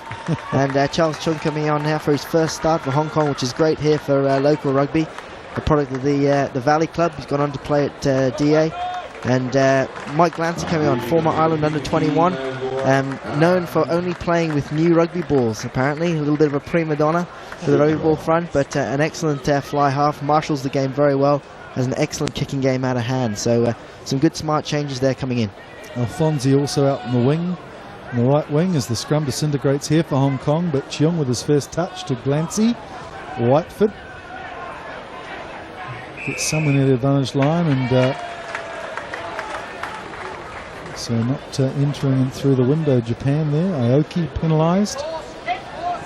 We just need something to happen here, I think. We were just waiting. Hopefully, maybe Hong Kong with their first score of the day, or Japan again to put some phases together. Well, that's a sloppy kick from the call. And Goromaru was able to clear the pressure back to halfway. You'll have to correct me if I'm wrong here, Mike, but I don't believe that Japan have ever failed to get a bonus point for 4 tries. Is that correct? That's right. It's 5 times 4 in one game last week. 21 games in a row they've had a bonus point victory. So you're right. They're 1 try away from that. Wouldn't that be something? And really, Hong Kong, if they can keep this kind of spread, it'll be a moral victory as Tauti busts his way through. Little knock on though from the jumper. So we'll come back for a Japan scrum. Only 17 minutes left in the game. We really need something special, don't we? It really has. The crowd sort of gone quiet. Everyone's just sort of simmering out the end of this second half. We really want some action here. Maybe a good attack here from Japan, and another try maybe will get the crowd going again. Well, as we said, Korea with their first game last night against UAE, and they'll be licking their lips in anticipation of this performance from Hong Kong. They've got a game against Japan next week at Prince Chichibu Stadium. Always difficult visiting Japan, but they'll fancy their chances a little bit more than they did before watching this match, I'd imagine. Alani again controls well. Another penalty, and here we go. No, it's all too much now. I think we're going to see a yellow card here. Nicole gets called up and Lamming comes under the microscope. If he gets a card here, it'll be a bit of a surprise, because if you were going to get him one, you'd expect it was going to be at the breakdown. Very slow to roll away. He's certainly ugly in his case, that's for sure. Yeah, well, there's a lot of talking from Littlewood, but no action. So again, Hong Kong get a last chance. So Goromaru will look to push this one inside the 22. The breeze has come up again. It's blowing into your face as you look into the ground. So a little crossfield wind here with Japan. A line out, taking it quickly too. Ives manages to get it eventually. Kikutani has moved to blindside flanker. Struggling forward. Hawasa with a lovely timed pass. This is more like it from Japan. Ono gets the ball on the front foot. Imamura gets scragged to the ground. Hawasa again to Broadhurst, who hasn't been as effective as he was last week, Broadhurst. Ono, and there is space outside here for Male Sau. Had a couple of men in front of him there. Could have been a case for obstruction, but referee remains silent. Goromaru takes the ball into the tackle. 5 metres out now, and Hitoshi Ono is well collected there by Pale Taute. A lot of pressure there from the defence from Hong Kong, but Ono manages to get it wide, and it's Captain Hirose who goes in for the try. Well, Ali McLeod came up and smashed Ono. He's had a couple of big hits on him today, but great timing of the pass from Ono. It manages to go wide to Hirose. So there is the 4-try bonus point for Japan. Yeah, Ali McLeod there rushing up. If you're going to rush, you've got to make those tackles and leave just big space, leaving Whiteford with 3-on-1. There's not much Whiteford could have done there, and you've got to make those spot tackles if you're going to come.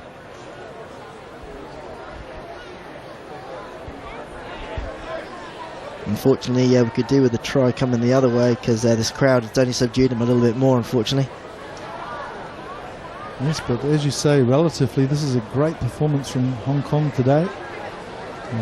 There was a real bright spot 2 years ago when they outscored Japan in the second half. The final score there was 45-22. And that was a real entertaining second half as Hong Kong rallied back and gave the Japanese a bit to think about. There's Goromaru, who's 3 from 3. Will look to keep his perfect record from a different side of the ground this time. He's kicked all 3 of them from far left. This is far right. Has he curled it round? Not quite. So he's missed one. He is fallible. Japan fullback Ayumu Goromaru. This is his first kick of the day. Leon Wei looks like he's coming off. So let's take a look at, in fact, it's James Cooper will be coming back on. Hong Kong playing with just the 2 front row replacements today, so Cooper gets another shift at the coalface. Hawasa to Kikutani, who's done a lot of running today, always willing with the ball in hand. Kikutani. Oh no, out the back to Male Sao. Good tackle there from Whiteford. And Whiteford leaping on him there like a cheetah after a zebra. Ono goes into the tackle. Not too many numbers out wide again for Japan here as Tatakawa takes the tackle. Hirose out there by himself on the right, so Hirose goes left. Tui this time. Good clean break from Tui. One of the first clean line breaks we've seen in this game as Hawasa again starts getting some rhythm at the bottom of the ruck. It's more direct running from Japan, and they're slowly but surely finding more gaps and spaces in the Hong Kong defence. Here's Hirose off his right wing, supplying some good go forward. Hawasa struggling to get there in time to the ruck. Manages now. Ono to Hendricks Tui. Over the halfway line now. It's Justin Ives who adds his bulk. Ono again, good slip ball there to Aoki, the replacement hooker. But again, it's untidy for Japan, but offside. Hawasa takes it quickly to Broadhurst. He'll run all day, Broadhurst, and he's tipped a lovely pass to Hirose. Well, we criticised him earlier, but that's a great run on the shoulder of Broadhurst there by the captain, Hirose, for his second try today. Really great work there. You're seeing that Hong Kong D getting slower and slower, and unfortunately just the inside ball here, no one tracking across, and that's just the legs now, people getting tired, and a lovely offload, and there you go, the inside ball and the gap starting to appear. And the captain, Toshiaki Hirose, making the most of those tiring legs by picking up 2 tries.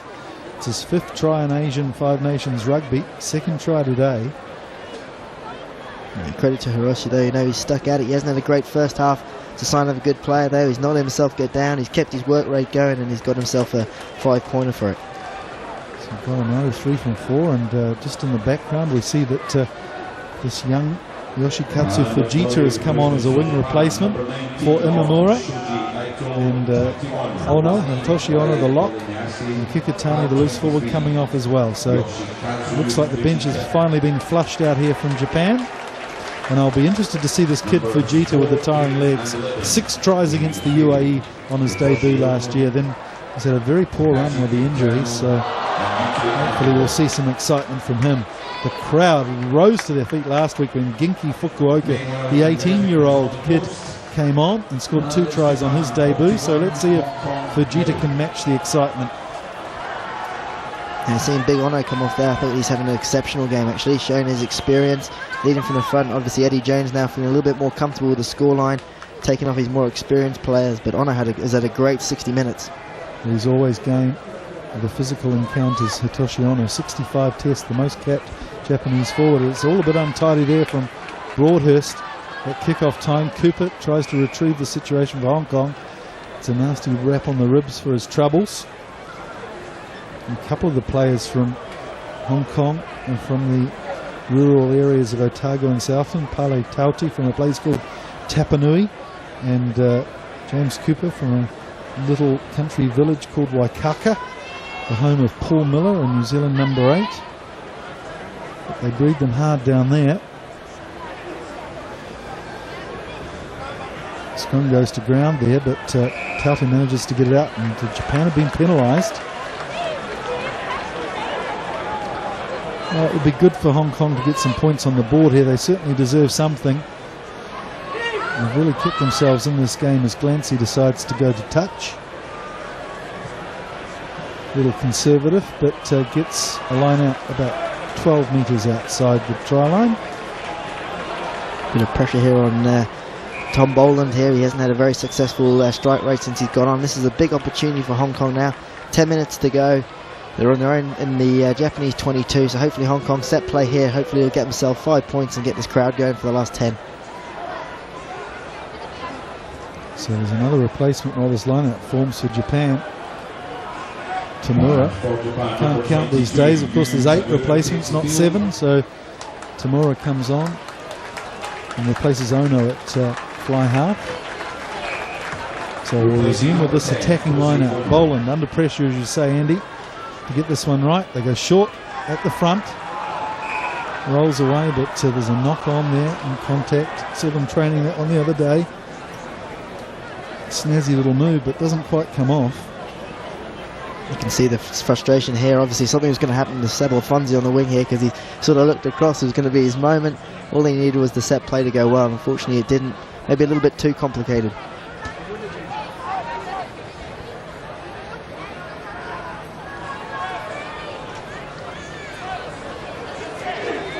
Good view of this scrum here.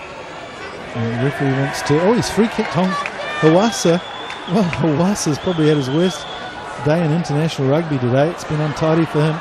Not a good day at the office. Cooper gets the ball and runs hard and strongly. Glancy. Whitefoot, who's had a great game today. The men from Melrose Club in Scotland. Here's the horse, Nolan. Charles Cheung to Glancy to Will Hunt, who gets the ball stripped from him there by Hatakiyama.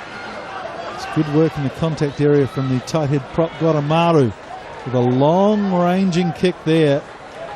And it's not much fun as a forward for Hong Kong having to run back 50 metres after that turnover.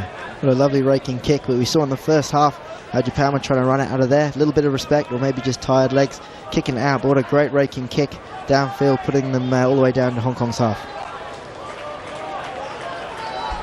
Well, I got a little feedback from the audience last week when I mentioned that Goramaru was like the Gavin Hastings of Japanese rugby, but he really is a rock at the back for them, and he's a big, strong man,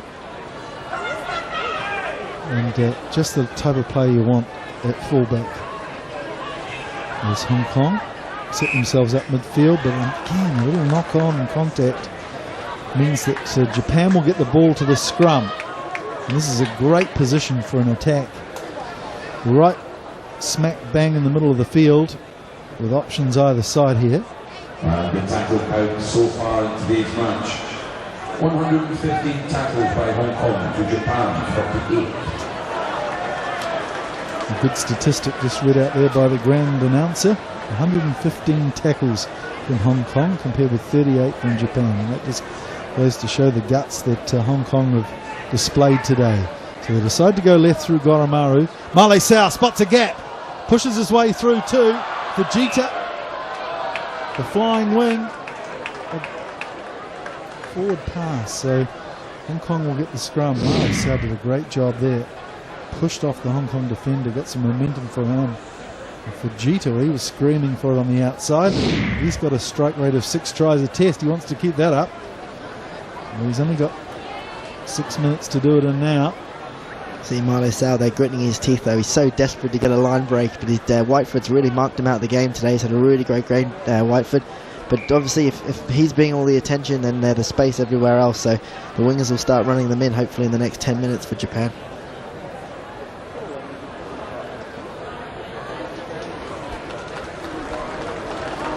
It's certainly got a little dark here in Hong Kong. Had overcast conditions today. Thankfully no rain. Great conditions to play rugby in. Although we haven't seen the sparkling champagne style rugby that Japan have been famous for in Asian rugby circles. Hong Kong have really done a great job in cancelling them out.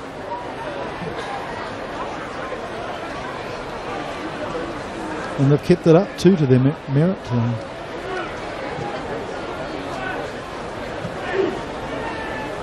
Japan haven't been able to increase the tempo in the second half and fly away from Hong Kong. It's been a battle for the full 74 minutes so far today as Cheong gets it to Glancy.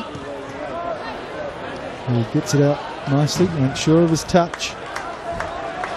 But again, you'd imagine that Japan will want to score a couple of tries in this last few minutes as the legs do get tired. Broadhurst takes it off the top. Imamura to Tatakawa. Oh, again, it was a nice thinking on the distribution. Just couldn't take it cleanly there as he bust through. But he's become a real weapon in the last few minutes, Marley Sau. Interesting, him and Hendricks Tui played together when they were kids in high school in New Zealand at De La Salle College in the third, fourth, fifth form when they were 13, 14 years old.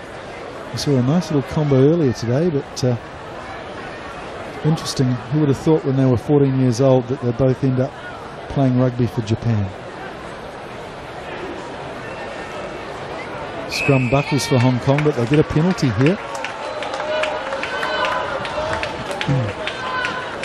Well, this Japanese scrum really hasn't performed to expectations today.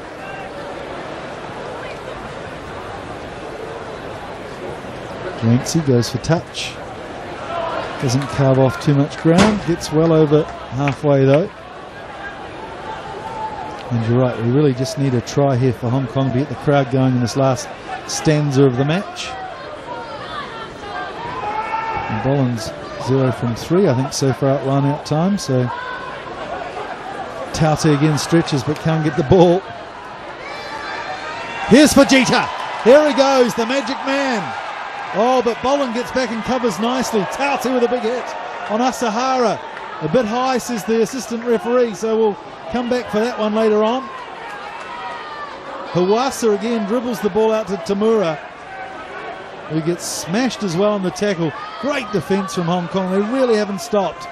Lamming ties him up just over halfway, and Tamura, Tatakawa, Holani. But again, Hong Kong are there at the tackle, competing, frustrating. Tatakawa. Well, it's out wide to Fujita again. He's running some good support lines there, Fujita. Getting off his wing, looking for work. Hirose, the captain, 2 tries already. Gets the ball to ground. Hawasa to Tatakawa. Up very quickly on Ives. Tatakawa, dummies. At the 22 now. Tui. Here's Fujita again. Touched the ball 3 times in this move so far. But they've lost it, Japan. And we'll come back for a scrum, and I think we'll discuss a disciplinary issue here with Pale Taute. You might see the shot here as he came over to cover. Just goes a bit high and swinging with the arm on Asahara.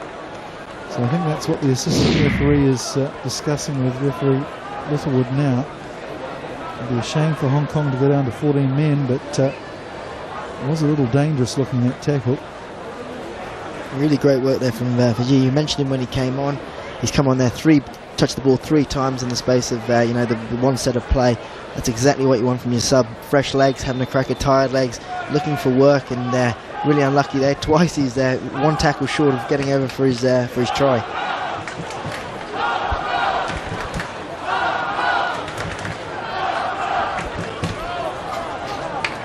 Tati manages to stay on the field as well with a warning.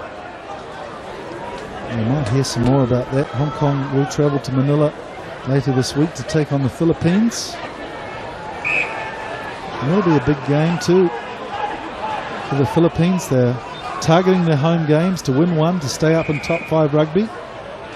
Probably more the UAE game, which is the last game of the series, but who knows, they might surprise Hong Kong. Hong Kong are coming off a big effort here today. Philippines with a rest this week. And we'll scrum this ball. This game is really just dribbling out. It'd be nice to finish with a flourish here if Japan can make something of this attacking scrum.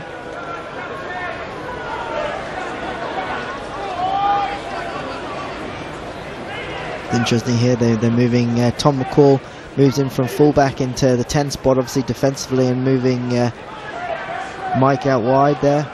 Glancy Scrum there, obviously not known for his again, defence. untidy, Halani. No binding from Hong Kong, so a penalty again. And we'll probably scrum it again. Looks like Japan are just content at 31-0 to just play this game out. For pride's sake, you'd think they'd want to finish with some dominance. But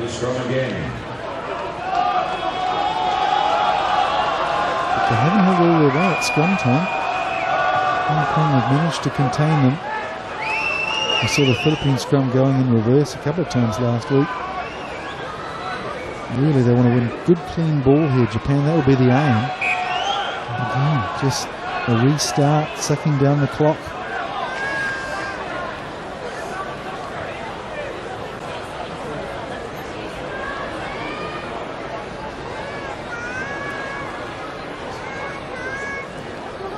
This could be the last play of the game here. A scrum for Japan. Can they finish it with a try? It's an icing on the cake. 31-0. We'll have to say Hong Kong have done a great job to keep the scoreline at this gap as Halani struggles his way forward. Again, it's great defence from Charles Cheung. Tatikawa skips it out. And oh, there's Fujita. He really has added some impetus since he's come on. The young winger, his 7th try in Asian 5 Nations rugby, just his 2nd game. And what a welcome back from injury for him. He's had a horrible 12 months with all sorts of leg injuries. But some good work here from Tatikawa, doubling run and running a dummy line. And Fujita comes in at pace. And they do manage to finish with a try, Japan. They'll be happy with that. You nailed it there, Mike. You said when he came on, he was a one to watch. He's picked on the tired legs. Fair play to him. He's had a good crack in the first 5-10 minutes he came on, and he deserved that try just for the fact that he's come on, he's had a go, and he's given what Eddie Jones probably wanted, someone having a good crack and taking a chance. So Imamura, who's missed his last couple of shots, chance to finish this match with a successful kick, which he does. So final score is 38-0. Japan, well, an easy win in the end, but Andy, you have to say that Hong Kong played a great game and people weren't expecting the scoreline to be this. Certainly not. I think Hong Kong will be very, very proud of their performance. Obviously disappointed not to get on the score sheet, I'm sure, but that says a lot about them not having a crack at goal when they had penalties. They played the game in the right spirit and were looking for that try. And credit to Japan, though. It's not easy to play against a team who's up for it. They are the team that everyone wants to pip. So, fair play to Japan. They've stuck at their goal. They played some lovely pattern stuff, and granted the ball was a bit slippy, which probably saved Hong Kong on a couple of occasions, but a good game of rugby, good advert for Asian rugby for sure. I'm sure Eddie Jones will be looking at a few areas that they'll have to work on, and again, Japan not having it all their own way. Imamura with a good performance today.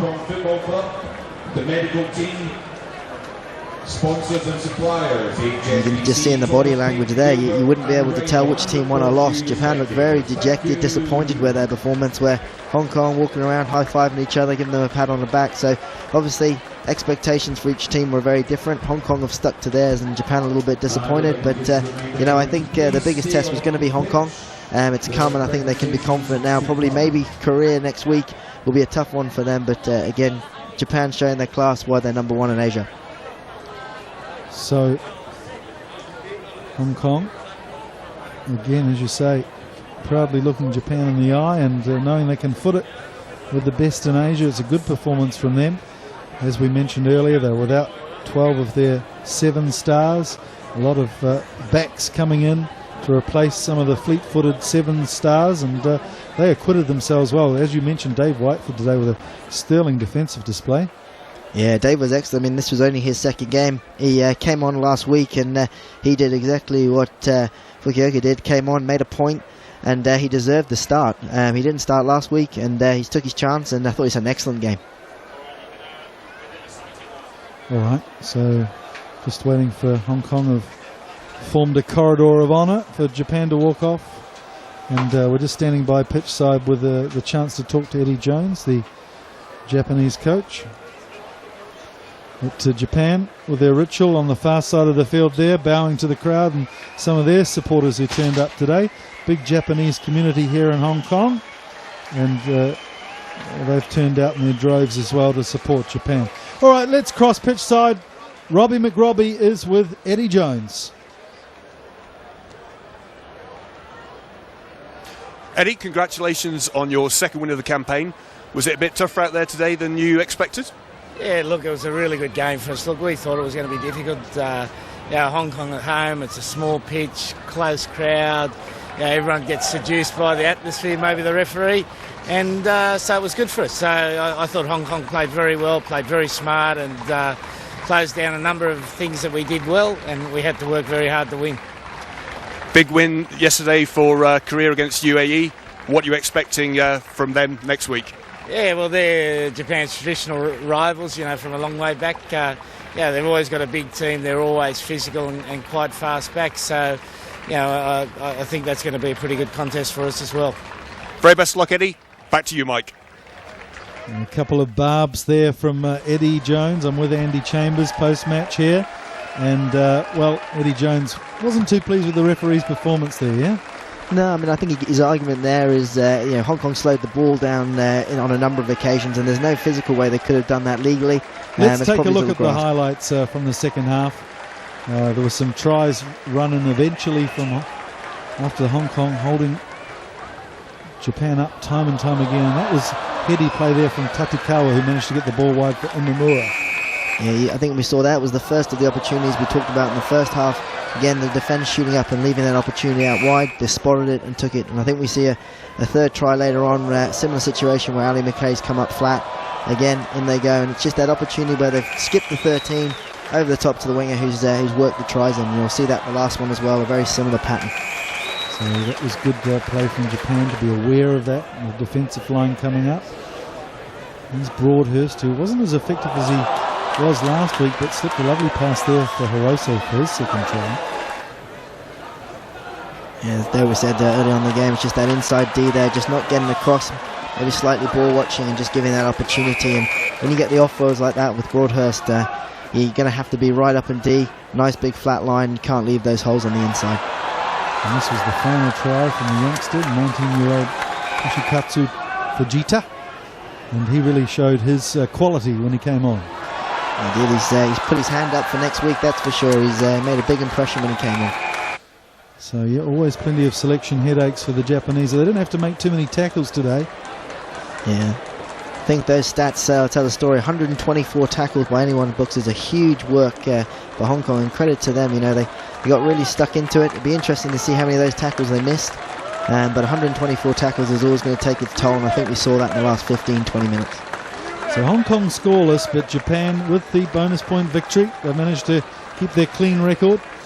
And let's take a look at the standings so far. Of course, Korea with only one game played, but they will take on Japan next week.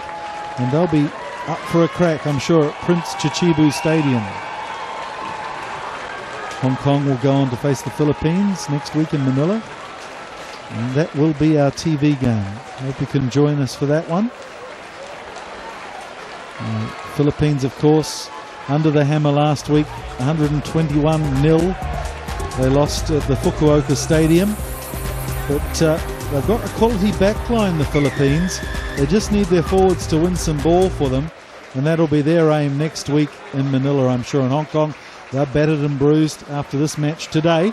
So it'll be an interesting game in prospect at Manila next week, and you can watch that game on this network at 1900 Hong Kong time. And if you're in the Tokyo area, as we mentioned, Korea will travel to Japan and take the champions on at home. Well, I hope you've enjoyed our coverage today from the gloomy Hong Kong Football Club. It wasn't all gloom and doom though. Hong Kong are quitting themselves well, but Japan with the points, 38 points to 0 victory. But Hong Kong, the heroes in front of their home crowd. I hope you've enjoyed our coverage from the hard-working team here at the Hong Kong Football Club. It's goodbye from Mike Rehu and Andy Chambers with the HSBC Asian Five Nations.